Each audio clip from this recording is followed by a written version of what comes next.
Baphase bonke abafundi bakamethrigi ePenryn College esenaspoti.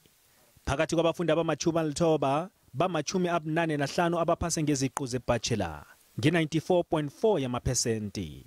Bathabe khulu abawuvala umlomo. Ngijabulile ukuthi ngiphase kahle. Sebenzile this year. I put in my all, whatever I could. And I'm happy to be taking it further. This year I'm studying at the University of Pretoria. I'm going to study electronic in. Nagesinye isikolo iUplands College nakhona kube ngiso soneso. uLuke Smith, mfundi osebenze kuhle khulu othole ama-distinctions abunane.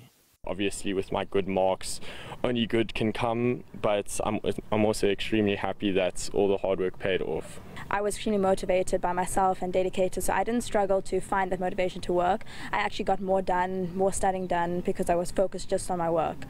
Uprincipal we-Uplands uthi uyazikhakhazisa ngabafundi bakhe, bewabuka nabotitshere babo. The fact that we've got 100% means that our staff have while they've put in effort with the top students and helped them to get their distinctions, they've also put in as much work and much effort with the students who are a bit lower down in their academic ability. Umsebenzi omkhulu kanje ukuthi abafundi laba kufanele bayibambe njalo nemazikweni wefundo ephakemeko.